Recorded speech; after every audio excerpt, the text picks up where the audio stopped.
மாசில்லா சுத்தமா திருப்புண்ணிய தீர்த்தத்தினால் குற்றம் நீங்கிட குணமாறேற்ற ஆட்டுக்குட்டியின் ரத்தத்தினால் மாசில்லா சுத்தமா திருப்புண்ணிய தீர்த்தத்தினால் குற்றம் நீங்கி விட குணமாறேற்ற ஆட்டுக்குட்டியின் ரத்தத்தினால்.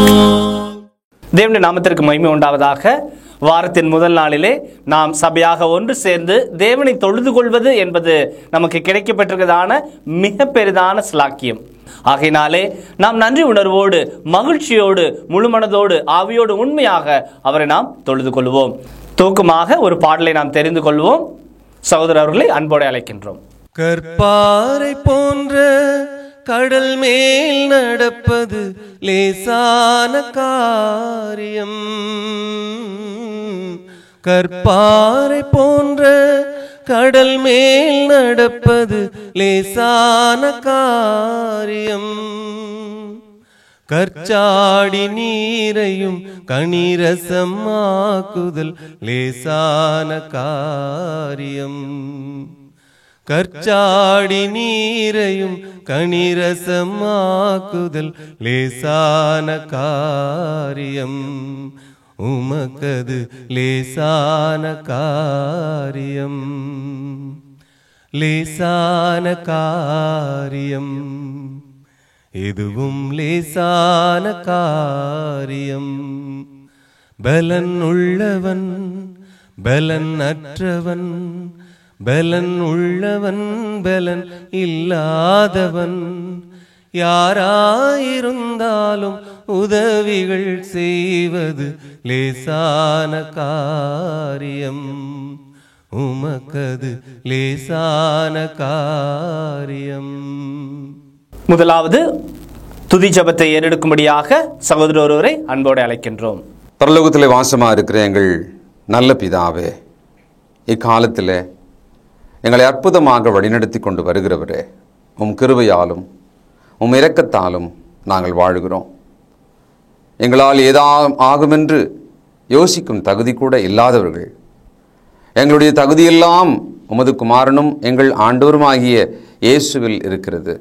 இந்த நாளிலே அவர் மூலமாய் அவர் இரத்தத்தால் கழுவப்பட்டவர்களாய் பலவீனராகிய நாங்கள் ஆவியின் பலத்தால் உம் சமூகத்திலே வந்து உம்மை தொழுது கொள்ள காத்திருக்கிறோம். நல்ல பிதாவே, எல்லாருமாய் சேர்ந்து எங்களை ஒரு பலி போல மொத்தமாக பலிபீடத்தின் மேலே ஒப்புக் கொடுக்கிறோம். இந்த நாளில் உம்மை தொழுது கொள்வதனால் உண்டாகிற ஆசீர்வாதம், சமாதானம், சுகம் அனைத்தையும் பெற்றுக்கொள்ள வாஞ்சையாய் எங்களை தாழ்த்துகிறோம். எங்கள் பாவ குற்றங்களை மன்னித்து எங்களை சுகந்த வாசனையாக முகர்ந்து எங்களை பலியாக ஏற்றுக்கொண்டு ஆசீர்வதிப்பீராக. நீ செய்த எல்லா உபகாரங்களுக்காக நன்றி என்று சொல்வதை தவிர வேறொன்றும் எங்களிடத்தில் இல்லை. எங்களை தாழ்த்துகிறோம், உம்மை உயர்த்துகிறோம். இயேசு கிறிஸ்துவின் பிதா குமாரன் பரிசுத்த ஆவியின் நாமத்திலே உங்களை ஆசீர்வதித்து உலகளாவிய இந்த பொது தொழுகைக்கு வரவேற்கிறதுல மகிழ்ச்சி அடைகிறேன். பேரன்பும் பாசமும் நிறைந்த சகோதர சகோதரிகளே, உங்கள் ஆத்துமா வாழ்வது போல எல்லாவற்றிலும் நீங்கள் வாழ்ந்து சுகமாய் இருக்கும்படி உங்களை ஆசீர்வதிக்கிறேன். சங்கீத புத்தகம் 85வது அதிகாரம் 10வது வசனத்தில் இப்படி படிக்கிறோம்: கிருபையும் சத்தியமும் ஒன்றை ஒன்று சந்திக்கும். கிருபையும் சத்தியமும் ஒன்றை ஒன்று சந்திக்கும். நீதியும் சமாதானமும் ஒன்றை ஒன்று முத்தமிடும். எவ்வளவு அற்புதமான ஒரு வசனம் பாருங்க. கிருபையும் சத்தியமும் ஒன்றை ஒன்று கை குலுக்குகிறது, சந்திக்கிறது. நீதியும் சமாதானம் ஒன்றை ஒன்று முத்தமிடுகிறது. முத்தமிடாத மனிதன் இல்லை, முத்தமிடாத குழந்தைகள் இல்லை. மனிதனுடைய இருதயத்திலிருந்து பொங்கும் சந்தோஷத்தின் வெளிப்பாடு முத்தம். முத்தம்னா எனக்கு தெரியாதுங்க அப்படின்னு சொல்லக்கூடிய ஒரு 6 அறிவுடைய மனிதன் இந்த உலகத்தில் கிடையாது. வாழ்க்கையிலே மனிதர்கள் பிறருக்கு முத்தமிடுகிறார்கள், தங்களுக்கு தானே முத்தமிடுகிறவர்களும் உண்டு. என் அன்பு தாயே தகப்பனே, ஒரு தாய் முதல் பிள்ளையை பெற்ற போது முதல் மாதத்தில் ஏறக்குறைய 3000 முத்தங்களை அந்த குழந்தைக்கு இடுகிறாள் என்று வல்லுநர்கள் சொல்லுகிறார்கள். 3 மாதத்திலே குறைந்தபட்சம் 10,000 முத்தம் அதற்கு கொடுக்கிறாள் என்று சொல்லுகிறார்கள். நாம் வாசிக்கிறோம் ஏசாயாவின் புத்தகம் 49ஆம் அதிகாரம் 15வது வசனத்தில், தாய் தன் பாலகனை மறப்பாளா? அவள் மறந்தாலும் நான் உன்னை மறவேன் என்று நம்மை உண்டாக்கிய கடவுள் சொல்கிறார். ஒரு தாய் 3 மாத குழந்தையை அந்த 3 மாத காலத்துக்குள்ளே 10,000 முறை முத்தமிடுகிறாள். முத்தம் என்பது 2 உதடுகளின் சங்கமம் மட்டுமல்ல. முத்தம் நெற்றியிலும் தலை உச்சியிலும் தோளிலும் மார்பகங்களிலும் காலிலும் நாம் அணைத்துக் கொள்ளும் எல்லா இடங்களிலும் முத்தமிடுகிறோம். முத்தமில்லாத ஒரு மனிதன், முத்தமில்லாத ஒரு பிள்ளை நீங்கள் பார்க்க முடியாது. உங்கள் வாழ்க்கையில் உங்கள் தாயும் தகப்பனும் உங்களை முத்தமிடாமல் அருவருத்து விட்ட ஒரு நாள் உண்டா?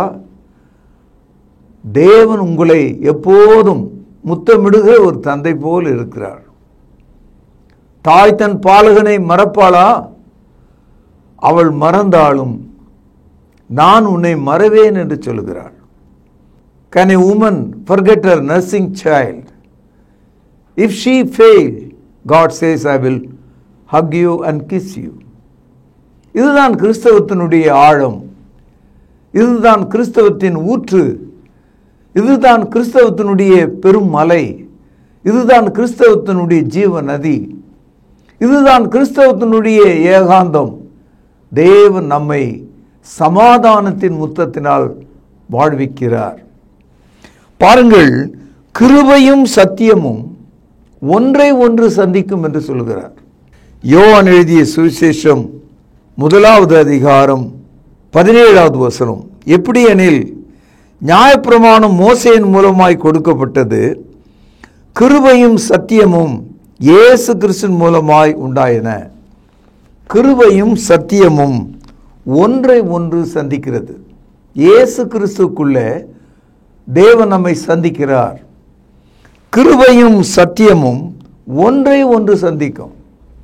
நல்லா கவனிங்க, சங்கீதம் 85:11வது வசனம், சத்தியம் பூமியிலிருந்து முளைக்கும், நீதி வானத்திலிருந்து தாழ பார்க்கும். சங்கீதம் 85:13வது வசனம், நீதி அவருக்கு முன்னாக சென்றது, அவருடைய அடிச்சுவடுகளின் வழியே நம்மை நிறுத்தும். நிச்சயமாக சத்தியம் பூமியிலிருந்து முளைத்தது, நீதி வானத்திலிருந்து தாழ இறங்கியது. இந்த காட்சியை சிலுவையில் நாம் பார்க்கிறோம். ஒவ்வொரு முறையும் நாம் சிலுவை நோக்கி பார்க்கும்போது கிருபையும் சத்தியமும் சந்திக்கிற இடமாக அது இருக்கிறது. தேவன் தமது கிருபையை நம் மீது இறக்குகின்றார், வழங்குகின்றார். கல்வாரி சிலுவை கிருபையும் சத்தியத்தையும் நமக்கு காண்பிக்கிறது. சங்கீதம் 85:2வது வசனம் பாருங்கள், உமது ஜனத்தின் அக்கிரமத்தை மன்னித்து அவர்கள் பாவத்தை எல்லாம் மூடினீர். முத்தம் நீதி சமாதானத்தையும் வெளிப்படுத்துகிறதுனால நம்முடைய பாவங்கள் மன்னிக்கப்படுகிறது. உமது ஜனத்தின் அக்கிரமத்தை மன்னித்து அவர்கள் பாவத்தை எல்லாம் மூடினீர். 4வது வசனம் பாருங்கள், எங்கள் ரட்சிப்பின் தேவனே, நீர் எங்களை திருப்பி கொண்டு வாரும், எங்கள் மேல் உள்ள உமது கோபத்தை ஆற பண்ணும். யாரிடத்தில் முத்தம் கொடுப்போம்? நம்மிடத்தில் சமாதானம் உள்ள மக்களுக்கு, கோபம் இல்லாத மக்களுக்கு. தேவன் தமது ஜனத்தை மன்னிக்கும் போது தேவனுடைய கோபம் ஆறி சுகம் உண்டாகிறது. நாம் சிலுவை அண்டையிலே திரும்பும் போது நம் மீது உள்ள கோபம் ஆற்றப்பட்டு தேவன் தமது சமாதானத்தை நமக்கு வழங்குகின்றார். சங்கீதம் 85:6 வசனம், உமது ஜனங்கள் உம்மில் மகிழ்ந்திருக்கும்படி நீர் எங்களை திரும்பவும் உயிர்ப்பிக்க மாட்டீரோ. ஒரு முத்தம் சாகர மனிதனை உயிரடைய செய்கிறது. ஏனென்றால் அந்த முத்தத்திலே சமாதானம் இருக்கிறது, கிருபை இருக்கிறது, நீதி இருக்கிறது, சத்தியம் இருக்கிறது. A single kiss can revive you. என் அன்பு தாயே தகப்பனே, கண்ணீரோடு இருக்கிற வாலிப பிள்ளைகளே, திசை தெரியாமல் பறந்துவிட்ட சமுதாயமே, உங்களுக்கு தேவை சமாதானம், உங்களுக்கு தேவை தேவனுடைய கிருபை, அவருடைய நீதி, அவருடைய சத்தியம். இந்த முத்தம் உன்னை உயிர்ப்பிக்கும், உன்னை வாழ்விக்கும், உன் மனநிலையை சீர்படுத்தும், உன் சஞ்சலத்தை நீக்கிவிடும், உன் மரண கசப்பை தூரமாக்கும். கிருபையும் சத்தியமும் ஒன்றை ஒன்று சந்திக்கும். நீதியும் சமாதானமும் ஒன்றை ஒன்று முத்தமிடும். வாழ்க்கையில முத்தம் சமாதானத்தின் அடையாளம்.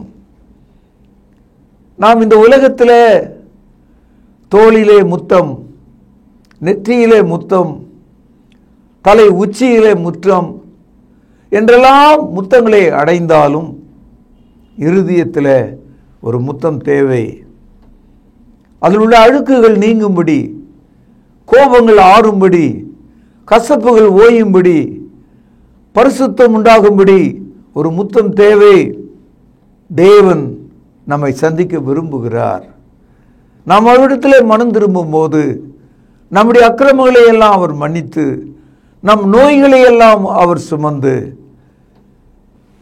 கிருபையும் சத்தியமும் ஒன்றை ஒன்று சந்திக்கும். நீதியும் சமாதானமும் ஒன்றை ஒன்று முத்தமிடும். தாய் தன் பிள்ளையை கண்டு 3 மாதத்தில் 10,000க்கு மேலான முத்தமிடுகிறாள். எவ்வளவு பாசம்!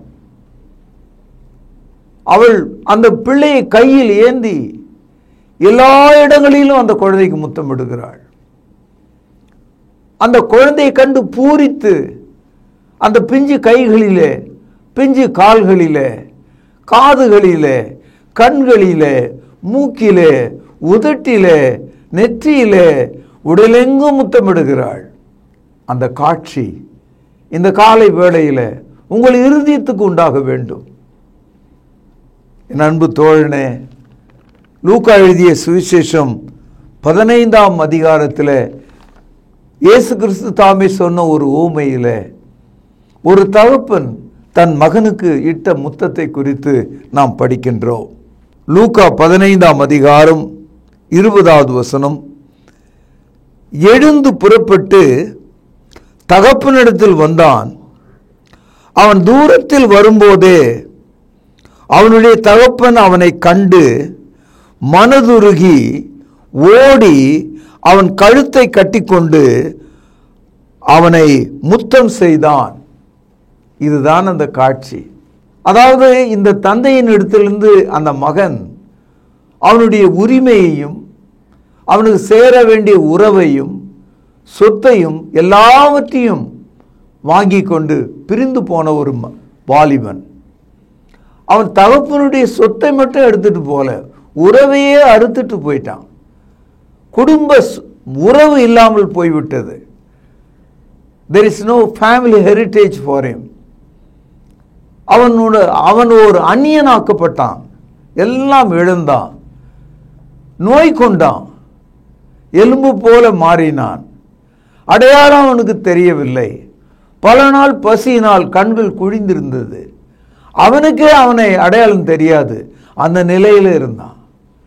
அந்த வாலிபன் தகப்பனை நோக்கி வந்தபோது அந்த மகனை தகப்பன் கண்டான். மகனுக்கு அப்பா தெரியலனாலும் பரவாயில்ல, அப்பாவுக்கு மகன் தெரிகிறான். இதுதான் கிறிஸ்தவத்தில் விந்தையிலும் விந்தை. உங்களுக்கு எனக்கும் ஜீவனுள்ள தேவனை பற்றிய முழு அறிவு இல்லாவிட்டாலும் தேவன் நம்மை அறிந்திருக்கிறார். நாம் உட்காருவதையும் எழுந்திருப்பதையும் திரும்பி படுப்பதையும் ஓடுவதையும் நடப்பதையும் நம் வாழ்க்கை அனைத்தையும் அவருடைய கண்கள் காண்கிறது. அவர் நம்மை அறிந்திருக்கிறார். நாம் தூரத்தில் இருக்கும்போது அவர் நம்மை அறிந்திருக்கிறார். நம்முடைய உள்ளத்திலிருந்து வார்த்தைகள் வாய் வழியாய் வெளிப்படுவதற்கு முன்பாக அந்த சொற்களை அவர் அறிந்திருக்கிறார். அவரை விட்டு நாம் தூரமாய் செல்ல இயலாது. அவர் சிருஷ்டிகர், நாம் சிருஷ்டி. அவர் தகப்பன், நாம் பிள்ளைகள். அவர் நம்முடைய அக்கிரமங்களை மன்னிக்க ஆயத்தமாயிருக்கிறார்.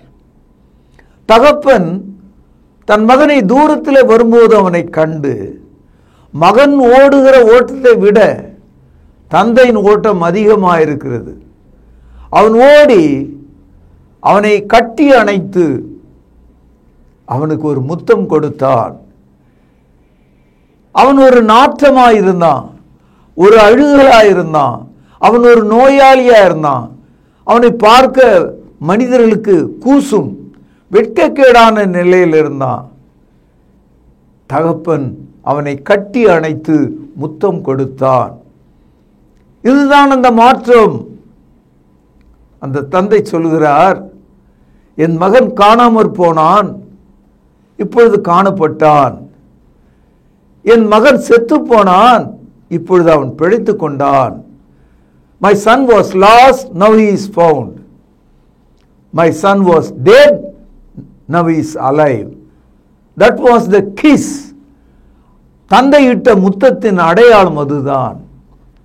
என் அன்பு சகோதரர்களே, இந்த காலையில் நாம் ஆண்டவரிடத்தில் திரும்ப வேண்டும். பாருங்கள், கிருபையும் சத்தியமும் ஒன்றை ஒன்று சந்திக்கிறது. நீதியும் சமாதானமும் ஒன்றை ஒன்று முத்தமிடுகிறது. வாழ்க்கை என்பது முத்தத்தின் வெளிப்பாடாக இருக்கிறது. முத்தமிடாத மனிதர்கள், முத்தமிடாத பிள்ளைகள் இந்த உலகத்தில் உண்டா? என் அன்பு தோழனே, என் அன்பு சகோதரனே, சகோதரியே, உனக்கு ஒரு சமாதானத்தின் முத்தம் தேவை. நாம் சபைக்கு திரும்பும்போது சபையில் உள்ள ஒவ்வொரு அங்கத்தினர்களும் ஒருவரை ஒருவர் வாழ்த்துகிறார்கள். Every member in the church greet one another. அப்படி அவர்கள் வாழ்த்தும் போது ஷலோம் என்றால் சமாதானம் என்று பொருள் எபிரேய மொழியில். அவர்கள் ஒருவரை ஒருவர் பரிசுத்த முத்தத்தோடு வாழ்த்துகிறார்கள் என்று படிக்கிறோம். அதுக்கு தான் நம்ம சபைக்கு வருகிறோம். Each time when you go to church, you receive the kiss. ஒவ்வொரு முறை நீ சபைக்கு வரும்போது பரிசுத்த முத்தத்தை நீ பெற்றுக்கொள்கிறாய். 1 பேதுரு 5வது அதிகாரம் 14வது வசனம், ஒருவரை ஒருவர் அன்பின் முத்தத்தோடு வாழ்த்து செய்யுங்கள். கிறிஸ்தவத்தினுடைய அடையாளம் இதுதான். சபை என்பது ஒரு ஆட்டு மாட்டு மந்தை கூட்டம் அல்ல. ஒரு மந்தையாக பிரிந்து போகிறவர்கள் அல்ல. அவர்கள் தேவனுடைய முத்தத்தால் நனைந்தவர்களும் இயேசுவின் இரத்தத்தால் கழுவப்பட்டவர்களும் தேவனுடைய பிள்ளைகளாக இருக்கிறதுனாலே அவர்கள் நன்றியோடு ஒருவரை ஒருவர் கண்டு வாழ்த்துதல் சொல்கிறார்கள். 1 கொரிந்தியர் 16ஆம் அதிகாரம் 20வது வசனம், சகோதரர்கள் எல்லாரும் உங்களை வாழ்த்துகிறார்கள், ஒருவரை ஒருவர் பரிசுத்த முத்தத்தோடு வாழ்த்துங்கள். கொரிந்து சபைக்கு அப்போஸ்தலனாகிய பவுல் தன்னுடைய நிருபத்தின் கடைசியிலே சொல்கிறார், greet one another with a holy kiss என்று சொல்கிறார்.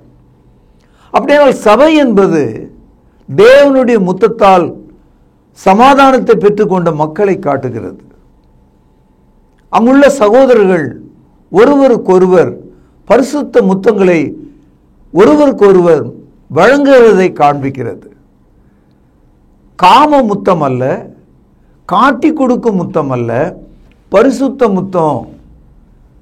நீங்கள் நன்றாக அந்த வசனத்தை கவனிக்கணும். Church is not a place of physical love and physical kisses. சரீர சம்பந்தமான முத்தமிடும் இடம் அல்ல சபை. பரிசுத்த முத்தத்தை ஒருவருக்கொருவர் அவர்கள் வழங்குகிறார்கள். அதனால்தான் ஆதி சபையில் ஒவ்வொரு சகோதரர்களும் மார்பு தழுவி ஒருவர் மேல் ஒருவர் சாய்ந்து கட்டுப்பிடித்து அவர்கள் தோளிலே முத்தமிட்டு மகிழ்ந்தார்கள்.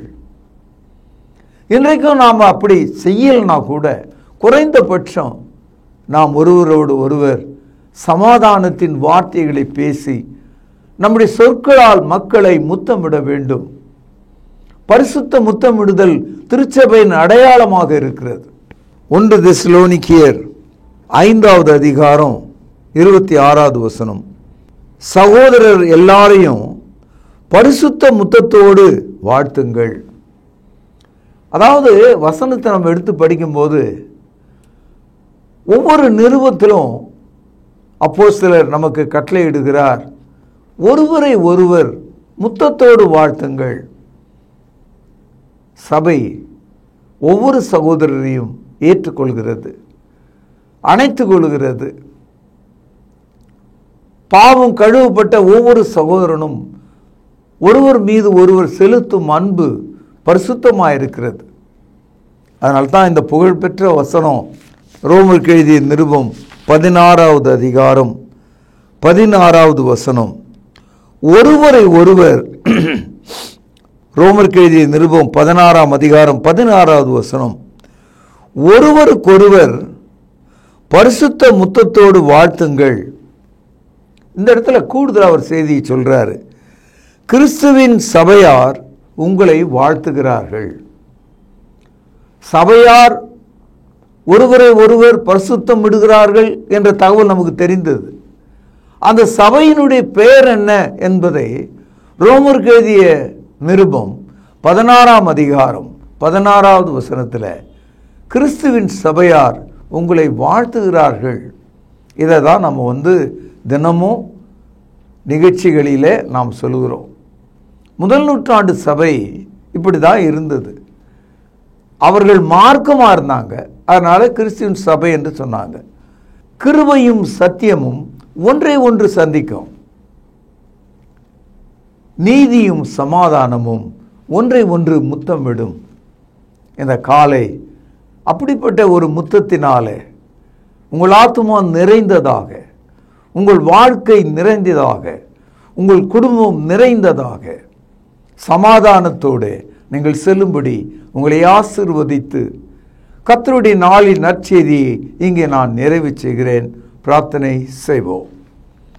ஜீவனுள்ள தகப்பனே, முத்தமிடாத மனிதன் இல்லை. எங்கள் குழந்தைகள், எங்கள் தாய்மார்கள் ஒருவரை ஒருவர் முத்தமிடுவதை கண்டு நாங்கள் ஆச்சரியப்படுகிறோம். யார் இவர்களுக்கு சொல்லிக் கொடுத்தார்கள்?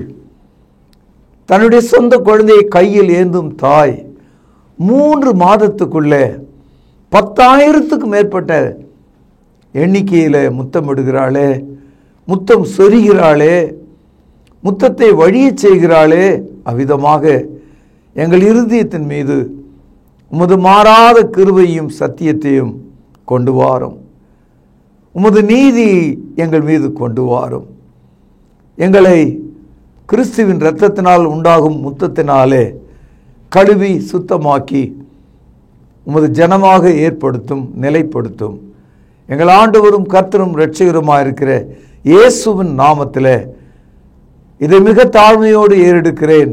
ஜீவனுள்ள எங்கள் நல்ல பிதாவே, ஆமென். நம்முடைய கர்த்தராகிய இயேசு கிறிஸ்துவின் கிருபையும் பிதாவின் அன்பும் பரிசுத்த ஆவியானவரின் ஆசீர்வாதமும் வழி நடத்துதலும் நம் அனைவரோடும் சதா காலங்களிலும் நிலைத்திருப்பதாக. ஆமென். கிறிஸ்து இயேசு தம்முடைய சரீரத்தை நமக்காக கிழிக்கு கொடுத்து தன்னுடைய இரத்தத்தை சிந்தினார். அவருடைய பந்தியை நினைவு கூறத்தக்கதாக நாம் ஆயத்தமாவோம். வழிநடத்தும்படியாக சகோதரர்களை அன்போடு அழைக்கின்றோம். கர்த்தருடைய பந்தியிலே பங்கு கொள்ளும்படி நம்மை நாமே ஆயத்தப்படுத்துவோம்.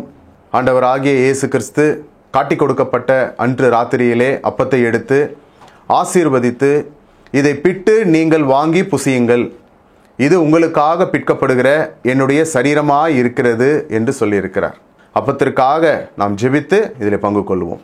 பரிசுத்தமும் இரக்கமும் தயவும் கிருபையும் நிறைந்த நல்ல ஆண்டவரே, உம்முடைய குமாரனாகிய இயேசு கிறிஸ்து சிலுவையிலே எங்களுடைய பாவங்களுக்காக தன்னுடைய இன்னுயிரை கொடுக்கும் பொழுது அவருடைய சரீரம் கிழிக்கப்பட்டது. அதற்கு ஒப்பாக இங்கு புளிப்பில்லாத அப்பம் இது வைக்கப்பட்டு இருக்கிறது. அப்பா, நீர் இந்த அப்பத்தை எங்களுக்கென்று ஆசீர்வதித்து தரும்படி விலையேற பெற்ற இயேசு கிறிஸ்துவனுடைய நல்ல நாமத்தினாலே இந்த ஜெபத்தை ஏறெடுக்கிறோம் அன்பின் பிதாவே, ஆமேன். அவர் அந்தபடியே பாத்திரத்தையும் எடுத்து, இந்த பாத்திரம் என் இரத்தத்தினால் ஆகிய புதிய உடன்படிக்கையாய் இருக்கிறது, என்னை நினைவு கூறும்படி இதை செய்யுங்கள் என்று சொல்லியிருக்கிறார். நாமும் கூட அவ்வண்ணமாகவே இதில் செய்யும்படியாக நாம் ஒன்று சேருவோம். தேவன் இந்த ரசத்தை ஆசீர்வதித்து தரும்படி நாம் ஜெபிப்போம். வானத்தையும் பூமியும் உண்டாக்கின சர்வ வல்லமையுள்ள எங்கள் நல்ல பிதாவே, என்னை நினைவு கூறும்படி இதை செய்யுங்கள் என்று சொல்லியிருக்கிறபடியே நாங்கள் செய்யும்படி வந்து நிற்கிறோம். இந்த ரசத்தை நீர் ஆசீர்வதித்து தாரும். குற்றமில்லாத மாசற்ற இதோ தகப்பனே, அந்த ரத்தம் எங்களுடைய பாவங்களுக்காக சிந்தப்பட்டது என்பதை நாங்கள் நினைத்து இதில் பங்கு கொள்ளும்படி, பயபக்தியோடு பங்கு கொள்ளும்படி எங்களை உற்சாகப்படுத்தும். எங்களை தாழ்த்துகிறோம். இந்த ரசத்தை நீர் ஆசீர்வதித்து தாரும்.